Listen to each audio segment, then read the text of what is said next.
ஓம் நமச்சிவாய. திருச்சிற்றம்பலம். சிவாய நமக. சிவசிவாய நமக. என் அன்பு குழந்தையே, உன்னை தேடி காலையிலேயே நீ கேட்டதை எடுத்துக்கொண்டு உன் வீட்டு வாசல் வருகே வந்திருக்கின்றேன். சீக்கிரம் கேள் கண்மணி, உனக்கானதை உன்னிடம் நான் ஒப்படைக்க வேண்டும். சீக்கிரம் கேட்பாயா? உன்னை தேடி ஒரு நல்ல செய்தி விரைவிலேயே வரும். உன்னுடைய உள்ளமும் இல்லமும் மகிழ்ச்சி அடையும்.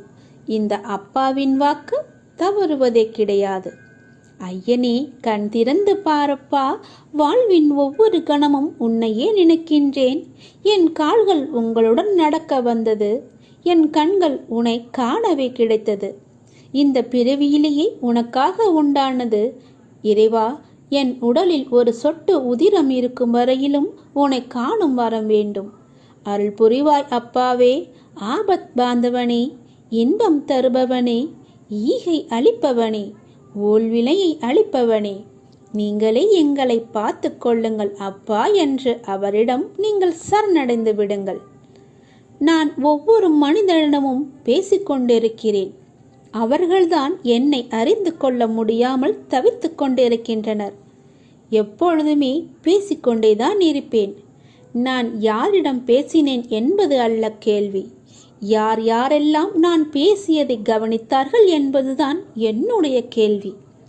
நீங்கள் என் பேச்சை கவனித்தீர்களா? இல்லை இந்த காதில் வாங்கி அந்த காதில் விட்டீர்களா என்று நீங்களே கொஞ்சம் யோசித்து பாருங்கள். என் பேச்சை கேட்டிருந்தால் இப்படி இன்று இது ஆகியிருக்காது. உங்களோடு தொடர்பு கொள்ள இந்த பரந்த அண்டம், இந்த பிரபஞ்சம் முழுவதுமே நான் இயங்கிக் கொண்டிருக்கிறேன். ஆகவே இனிமேலாவது நான் பேசுவதை கவனமாக கேளுங்கள். போகிற போக்கில் நீங்கள் போக வேண்டாம். வாழ்க்கையில் கவலைகள் நிரம்பி துவண்டுவிடும் தருணத்தில் உன்னுடன் யாரும் இல்லையே என நினைத்து நீ கலங்காதே. யார் இல்லாவிட்டாலும் என்ன, உன்னை படைத்த உன் சிவன் சாய்ராம் உன்னுடன் இருக்கிறான் என்பதை நினைத்து நீ மகிழ்ச்சி கொள். பிச்சை எடுக்கும் நிலை வந்தாலும் சிவனையும் சாய்ராம் என நினை. நீ எப்போது வேண்டுமானாலும் வாழ்வில் நிச்சயமாகவே உயரலாம். நல்லதையே நினைத்துப்பார், நல்லதையே செய்து பார். உங்கள் வாழ்க்கையில் நல்ல திசையை நோக்கி செல்லவில்லை, நல்ல திசை என் கண்களுக்கு புடப்படவில்லை என்றால் நீங்கள் செய்ய வேண்டியது ஒன்றுதான். உங்கள் இரு கண்களையும் இறுக்கமாக மூடிக்கொண்டு அப்பாவின் பெயரை சொல்லுங்கள். நீங்கள் என் கையை பிடிக்கும்போது எதுவுமே தவறாக நடக்காது. கண்களை மூடி எனக்கு முன்னால் அமர்ந்து என்னுடைய நாமத்தை சொல்லிக்கொண்டே வாருங்கள். உங்களுக்கு துணையாக நான் உன் கையை பிடித்து அழைத்து கொண்டு போவது உங்களுக்கு தெரியும். நீ எதை நோக்கி நீ பயணப்பட வேண்டும் என்று நினைக்கிறாயோ அதை நோக்கி நானே என் கையை பிடித்து அழைத்து கொண்டு செல்வேன். நீ கவலைப்படாமல் இரு. இனிமேல் உனக்கு எல்லாமே ஏற்றமாகத்தான் இருக்கப் போகிறது. நான் உன் கையை இறுக்கமாகவே பிடித்துக் கொள்கிறேன். நீ என்னை விட்டுவிடாதே. நீயும் என்னை இறுக்க பிடித்துக்கொள். உனக்கு துணை நான் தான். வாழ்வில் உனக்கான தேடல் நிச்சயம் கிடைக்கும். அதற்காக உன்னுடனே நான் துணை நிற்பேன். நீ எதற்குமே கலங்காதே. உன் தேடல் எதுவோ அதை நோக்கி நீ பயணப்பட்டு கொண்டே இரு. என் துணை நிச்சயமாக உனக்கு இருக்கும். உன் கண்ணில் வடியும் கண்ணீரை துடைக்க நானே வருவேன். நானே உனக்கு துணையாக இருப்பேன். நீங்கள் சற்று திரும்பி பாருங்கள். உங்களை கஷ்டப்படுத்திய நாட்கள் எல்லாம் கற்றுக் கொடுத்த நாட்கள் என்று உங்களுக்கே தெரிய வரும். அத்தகைய அனுபவங்களை சேகரித்து வையுங்கள். இனி வரும் நாட்களில் எச்சரிக்கையோடு செயல்பட அதுவே உங்களுக்கு உதவியாக இருக்கும். கவலைப்படுவதற்கு காரணங்களை தேடாமல் ஒவ்வொரு நிகழ்விலும் உள்ள யதார்த்தத்தை எண்ணி மகிழ்ச்சியாக இருக்க பழகி கொள்ளுங்கள். எந்த சூழ்நிலையிலும் முயற்சியை மட்டும் கைவிடாதீர்கள். விதியின் பயனில்லை என்றாலும் முயற்சியின் பலன் கட்டாயம் உண்டு. காலில் மிகச்சிறிய முள் குத்தி இருந்தால் கூட எவ்வாறு விரைவாக ஓட முடியாதோ அதே போல உங்கள் மனதில் சிறிய சிறிய பிரச்சனைகள் உங்கள் செயல்பாட்டு திறனை பாதித்தால் நீங்கள் பெரிய வாய்ப்புகளை உரிய தருணத்தில் சரியான முறையில் பயன்படுத்தி வெற்றி காண முடியாது. எனவே சிறு பிரச்சனைகளுக்கு முக்கியத்துவம் தராமல் அப்பிரச்சனைகளுக்கு உடனுக்குடன் தீர்வு கண்டு நமது மனதை மிகவும் அமைதியான முறையில் வைத்துக்கொள்வது நமக்கு விரைவிலேயே வெற்றியை ஈட்டி தரும். வாழ்க்கை முடிவற்ற சாத்தியங்கள் நிறைந்தது. நன்மைகளை அறுவடை செய்ய சரியான நேரத்தில் சரியானதை செய்யுங்கள். கடும் உழைப்பு என்பது ஒரு சந்தோஷம். அதை செய்து கொண்டே இருக்க வேண்டும். வெகு நிச்சயமாய் ஏதோ ஒரு கணத்தில் அந்த கிரீடத்தை தலையில் வைக்கும். அந்த கணம் யாருக்கும் கிரீடம் என்று தெரியாது. ஆனால் உழைப்பவர்களுக்கு கிரீடம் நிச்சயமாகவே உண்டு. ஒருபோதும் உழைப்பவர் தோற்று போக மாட்டார். உழைப்பவருக்கே உழைப்பின் அருமை தெரியும். ஆகவே உழைப்பதை ஒரு வைராக்கியமாக கொண்டு உழைத்து வெற்றி பெற்று நீங்கள் வாழுங்கள். இந்த அப்பாவின் துணை உங்களுக்கு எப்போதுமே இருக்கும். என் அனுக்கிரகத்தால் இந்த பிறவியில் என்னை நீ ஆராதித்து கொண்டிருக்கிறாய். அப்படி என்னை வணங்கும் அவகாசம் உனக்கு கிடைத்ததே ஒரு பெரிய யோகம். நீ இப்பிறவிக்கு சாட்சி. நான் உன் பூர்வ ஜென்மங்கள் அனைத்திற்குமே சாட்சியாக இருப்பேன். நீ எதை பற்றியுமே கவலைப்படாமல் உன்னுடைய இலக்கு எதுவோ அதை நோக்கி நீ பயணப்பட்டு கொண்டே இரு. உன் இலக்கில் எந்த ஒரு கெடுதலும் வராமல் எந்த ஒரு தடையும் வராமல் நான் பார்த்து கொள்கிறேன். இந்த உலகம் என்பது எல்லோருக்குமே சமம்தான். யாரும் இங்கே அனாதைகள் அல்ல. யாரும் இங்கே உற்றார் உணர்வுகள் இல்லாத தனியாக விடப்பட்ட நபர் அல்ல. எல்லோருக்குமே எல்லாமே இருக்கின்றது. யாரும் எதுவும் இல்லாமல் இங்கே இருக்கவில்லை. அவர்களுக்கு துணையாக நான் இருக்கிறேன். இந்த உலகத்தில் உயர்ந்தவர் தாழ்ந்தவர் என்று யாருமே கிடையாது. யாரும் ஏழையும் அல்ல, யாரும் பணக்காரரும் அல்ல. யாரும் உயர்ந்த ஜாதியும் அல்ல, யாரும் தாழ்ந்த ஜாதியும் அல்ல. யாரும் யாரை விடவும் உயர்ந்தவர் என்றோ தாழ்ந்தவர் என்றோ மதிப்பு மிக்கவர் என்றோ அறிவானவர் என்றோ அழகானவர் என்றோ உங்களையும் நீங்கள் மற்றவர்களையும் நினைக்க வேண்டாம். இந்த பூமியில் ஒவ்வொரு மனிதர்களுமே சிறப்புக்குரியவர்தான். அனைவருமே தத்தம் துறைகளில் சிறப்பானவர்களே. வெட்ட வெளியில் உச்சி வெயிலில் வியர்வை சிந்த நிலத்தில் உழைத்து களைப்பவர்கள் ஆணாக இருக்கட்டும் பெண்ணாக இருக்கட்டும் யாவருக்குமே எல்லோருக்குமே உள்ளதை போல் சுயமரியாதை, கோபம், வலி, மகிழ்ச்சி, பசி, உறக்கம், இழிச்சொல்லின் வலி, புறக்கணிப்பின் வலி போன்ற தனிமனித உணர்ச்சிகள் அத்தனையும் அனைவருக்குமே உண்டு. அவர்களும் மனிதர்கள்தான். உண்மையில் உயர்ந்தவர் தாழ்ந்தவர் என்று யாருமே இல்லை. சில வாய்ப்புகள்தான் யார் இந்த பொழுதில் அவசியமானவர் என்பதை நமக்கு புரிய வைக்கிறது. அந்த புரிதலை உணர்ந்து கொள்பவர்கள் மனித நேயத்துடனே நடந்து கொள்வர். மனிதநேயம் கொண்டவர்களாலேயே மக்களை திருப்திப்படுத்தும் சேவையை வழங்க முடியும். அவர்களே மரணித்தாலும் மனிதர்கள் மனங்களில் இடம் பிடித்து எப்போதும் அழியா புகழுடன் இருப்பார்கள். மனிதர்கள் யாராயினும் அவர்கள் அனைவருமே சமம்தான். உயர்ந்தவர் என்றோ தாழ்ந்தவர் என்றோ படித்தவர் என்றோ படிக்காதவர் என்றோ ஏழை என்றோ பணக்காரன் என்றோ கருப்பு என்றோ சிவப்பு என்றோ உயர்ந்த ஜாதி என்றோ தாழ்ந்த ஜாதி என்றோ எந்த இருமே கிடையாது. அப்படிப்பட்ட நிலை நிச்சயமாகவே மாற வேண்டும். சமத்துவம் என்ற நிலை நிலவ வேண்டும் என்றால் மக்கள் மனதில் மாற்றம் ஏற்பட வேண்டும். ஏற்பட்டே ஆக வேண்டும். எனக்கு எல்லோருமே சமம்தான். நான் யாரையும் ஏற்று இரக்கத்தோடு நான் பார்ப்பதே இல்லை. அதை நம்மிடமிருந்தே தொடங்குவோம். இனி ஒரு உலகம் புதிதாக அமைப்போம். நிகரான மனிதர்களை மதிப்போம். நாமாக வாழ்வோம். முதலில் மனிதனாக வாழ்வோம். நான் யாரையும் ஏற்றம் இரக்கம் கொண்டு பார்க்காமல் அனைவரையும் சமமாகவே பார்க்கிறேன். எல்லோருமே என்னுடைய குழந்தைகள்தான். நீங்களும் அப்படியே பாருங்கள். வாழ்வில் நடக்கும் இன்பத் துன்பங்களை உள்ளது உள்ளபடி ஏற்கும் மனப்பான்மையை முழுமையாக நீ வளர்த்துக்கொள். அப்படி நீ வளர்த்து கொண்டால் நீ என் நேரமும் கவலைகளாலும் விரக்தியாலும் மூழ்கியே இருக்க மாட்டாய். அப்படி கவலைகளாலும் விரக்தியாலும் மூழ்கியே இருப்பதால் உன்னுடைய கவலைகள் அதாவது கடமைகளிலிருந்து கவனம் சிதறுகின்றது. கவலையையே நீ கண் கொண்டு பார்த்து கொண்டிருக்கிறாய். உன்னுடைய கடமையை நீ தவற விட்டு விடுகிறாய். உனக்கானது உன்னுடைய கடமை, அது நீ நிறைவேற்றியே ஆக வேண்டும். எப்பொழுதும் வீழ்ந்து கொண்டே இருக்கிறோமே என்று அருவிகளோ, காலையில் பூத்து மாலையில் வாடி விடுவோமோ என்று மலர்களோ வருந்துவதில்லை. வீழ்ந்த அருவியே அகண்ட ஆறாக நாம் வாழ்வதற்கு தேவையான வற்றாத ஜீவ நதியாக ஓடுகிறது. ஒரு நாள் மட்டுமே பூத்தாலும் அப்பூக்கள்தான் இறைவனை சென்று சேருகிறது. எனவே நான் அடிக்கடி கூறுவது இங்கு எதுவும் நிரந்தரமில்லை என்று. அதை மட்டும் நீ மனதில் வைத்துக்கொள், மறந்து விடாதே. உனக்கு எது நடந்தாலும் எல்லாமே நன்மைக்கே என்று எடுத்துக்கொள். இவ்வுலகம் நம்மை எப்படி பார்க்குமோ என்று பயப்படாதே, வருந்தாதே. அவர்களுடைய பார்வை அப்படிதான். அதையெல்லாம் நீ பெரிதாக பார்த்தால் நீ வாழ முடியாது. இங்கு உள்ளவர்களின் பார்வைக்கு விளக்கம் அளிக்க முடியாது. சிலர் உன்னை திமிர் பிடித்தவர் என்று சொல்வார்கள், கெட்ட எண்ணம் உடையவர் என்றும் சொல்வார்கள். சிலர் உன்னை அற்புதமானவர் என்றும் சொல்வார்கள், அன்பானவர் என்றும் கூறுவார்கள்.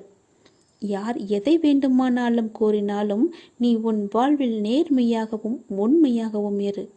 உன்னுடைய உழைப்பு என்றுமே வீணாகாது.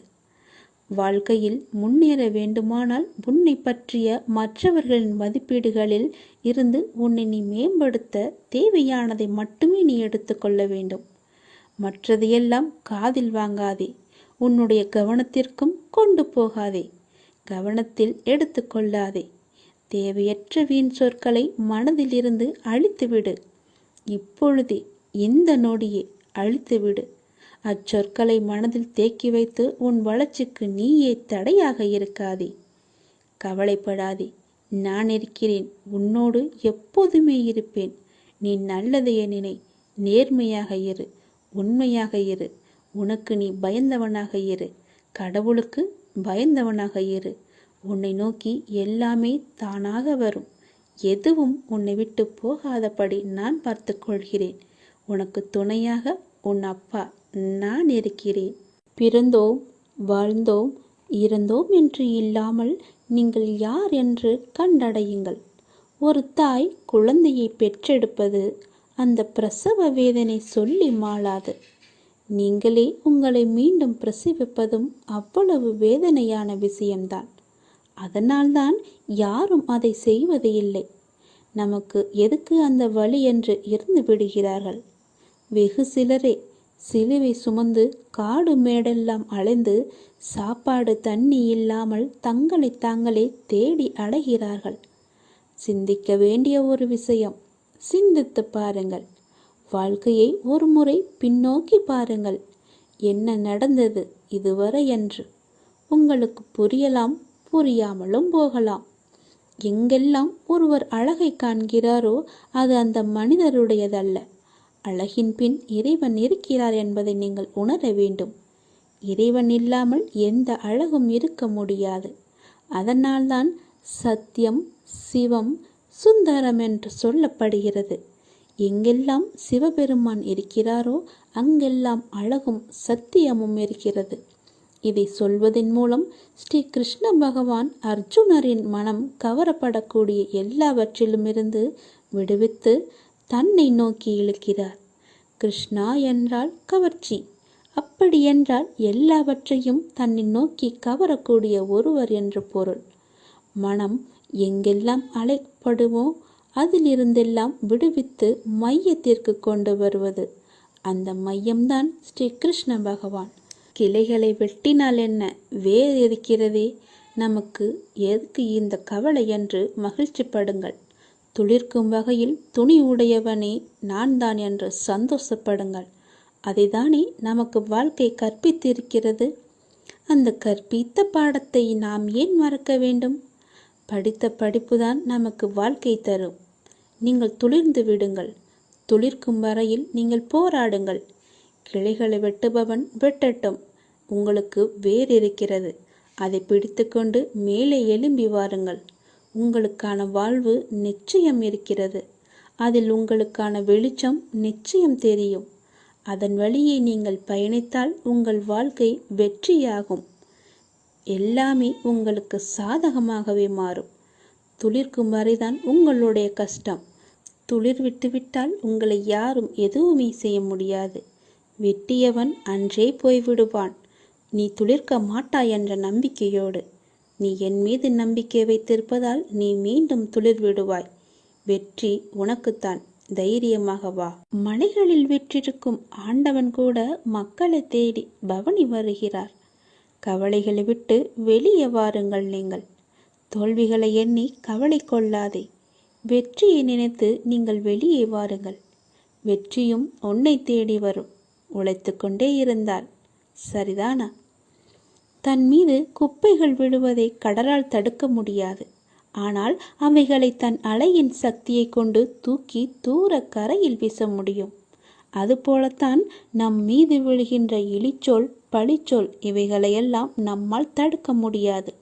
ஆனால் அவைகளை அலட்சியப்படுத்துவதன் மூலம் தூக்கி தூர வீச முடியும். நீங்கள் ஒரு அலை போல இருங்கள். தோல்விகள், இழப்புகள் மெல்லவும் முடியாமல், விழுங்கவும் முடியாமல், ரசிக்க முடியாத பொழுதுகள், படிக்காமலேயே கசக்கி எறியப்பட்ட கனவு பக்கங்கள், இவையெல்லாம் இல்லாமல் போயிருந்தால் வாழ்க்கை பாடம் புகட்டப்பட்ட பக்குவப்பட்ட மனிதனாய் உங்களை நீங்கள் செதுக்கியிருக்க முடியாது. போராட்டங்களின் பின் பெற்றுக்கொள்ளும் எதுவும் பேரழகானது என்பதை அறிந்திருக்க மாட்டோம். தான் இளைப்பாற முடியாது என தெரிந்தும் நிழலுக்காக மரம் வைப்பவனே வாழ்வை உணர்ந்தவன்.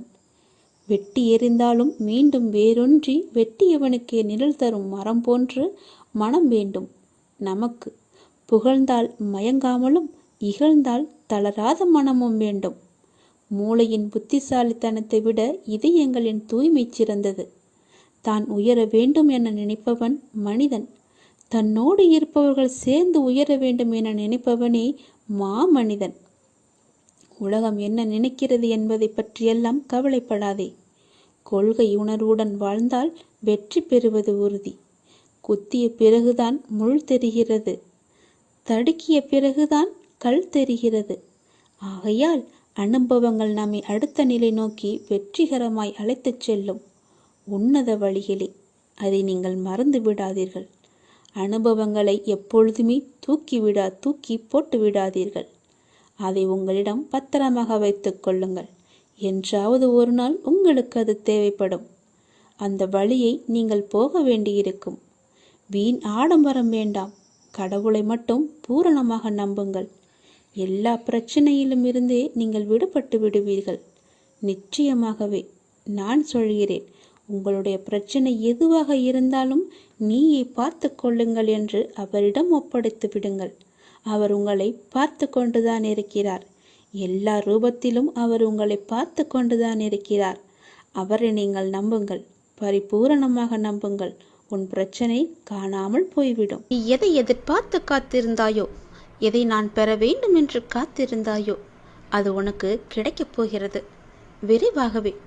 நீ எதிர்பார்த்ததற்கு மேலாகவே பல நல்ல நல்ல அறிகுறிகள் எல்லாம் உனக்கு தென்பட்டு அது உன் கையில் வந்து சேரும் நாளையும் நீ தொட்டு விட்டாய். விரைவில் அது உன் கையில் கிடைக்கும். நீ எதிர்பார்க்காத ஒன்று உன் வாழ்வில் நடக்கப் போகிறது. நீ எதிர்பார்ப்பதற்கு அல்ல, நீ பெறுவதற்காகவே அதை நான் உனக்கு கொடுத்து விட்டேன். எதிர்ப்பதற்கு அல்ல, பொறுப்பதற்கே தைரியம் உனக்கு வேண்டும். கொஞ்சம் பொறுமையாக இரு. உறுதியான நம்பிக்கை கொள். இன்று கிடைக்காவிட்டால் நாளை கிடைக்கும் என்று காத்திருந்து எதிர்பார்த்திருந்தாய் அல்லவா? அது உனக்கு நடக்கப் போகிறது. அப்படி நாளையும் கிடைக்காவிட்டால் மறுநாள் கிடைக்கும் என ஒவ்வொரு நாளையும் நீ கடந்து வந்து கொண்டே இருந்தாய். உனது எதிர்பார்ப்பை தாண்டினாலும் கிடைக்காத போது ஒரு நாள் நிச்சயம் கிடைக்கும் என்ற நம்பிக்கையோடு என் மீதான முழுமையான நம்பிக்கை வைத்து எனக்காக காத்திருந்தாய் அல்லவா? அதனால் நிச்சயம் உனக்கு அந்த பல வெகுமதிகளை நான் அள்ளி அள்ளி தரப்போகின்றேன். எல்லாம் இருள் சூழ்கின்ற நேரமாய் உன்னை துரத்தி வந்தது. கவலைப்படாதே, இனி அது நடக்காது. அத்தனையும் வீழப்போவது உறுதி. உன்னுடைய வாழ்வில் இன்னும் எத்தனை நாள் இந்த வேதனையும் துக்கமும் என்று காத்திருந்தாய் அல்லவா? உன்னுடைய கேள்விக்கு உன் வழியின் ஆதங்கத்தையும் நான் உணர்ந்தேன். உன்னுடைய கழுத்தை நெரிக்கும் எல்லா விஷயங்களும் என் கையால் தான் முடியப் போகின்றது. நான் அமைதியாய் இருக்கின்றேன் என்று நினைப்பது சரிதான். ஆனால் என்னுடைய மௌனத்திற்கும் ஒரு எல்லை உண்டு. நம்பிக்கையும் பொறுமையும் இழந்து விட்டேன் என்று நீ கதறுகிறாய். என்னால் என்னுடைய கஷ்டத்தை தாங்க முடியவில்லை. உன்மேல் கொண்ட நம்பிக்கையையும் பொறுமையையும் நான் இழந்து விட்டேன் என்று கூறிக்கொண்டே இருந்தாய் அல்லவா? அதற்கான முற்றுப்புள்ளியை நான் வைத்து விட்டேன். உன் மூச்சை நீ இழந்து விட்டாயா? இல்லை அல்லவா? அப்படி இருக்கும்போது என்னுடைய நம்பிக்கையை மட்டும் ஏன் இழக்க துடிக்கின்றாய்? அந்த மூச்சானது ஒரு உயிர் வாழ எவ்வளவு முக்கியமோ அதை போலத்தான் உனக்கு உன் நம்பிக்கையும் பொறுமையும். அந்த நம்பிக்கையும் பொறுமையும் நீ இழந்து விடாதே. இழந்து விட்டேன் என்று நினைக்கும் இடத்தில்தான் உண்மையாக உன்னுடைய வாழ்நாளில் நீ பெறப்போகும் விஷயம் நிறையவே அங்கு அடங்கியிருக்கிறது. இழந்து விட்டேன் என்று முடிவெடுத்து விடாதே. முற்றுப்புள்ளி வைத்து விடாதே. இன்னும் உன் வாழ்க்கை தொடர இருக்கின்றது. நல்லபடியாக மாற இருக்கின்றது. ஒவ்வொரு சூழ்நிலை என்பது உனக்கு மட்டும்தான் வகுத்தப்பட்டிருக்கிறது. என்னால் என் பிள்ளைக்கு அதனை ஒரு நிமிடத்தில் மாற்ற முடியும். கஷ்டமான சூழ்நிலை வந்தால் அதை எதிர்த்து நில்லு. உன்னுடைய எல்லா பிரச்சனையும் முடிக்க எனக்கு ஒரு நொடி போதும். சில நேரங்களில் கூட முடித்து விடுவேன். சில நிமிடங்களில் கூட முடித்து விடுவேன். ஏன் சில நாட்கள் கூட ஆகலாம். நீ எப்படி என் மீது முழுமையான நம்பிக்கை வைக்கின்றாயோ அதன் பொருட்டுதான் என்னுடைய பலனும் உனக்கு இருக்கும்.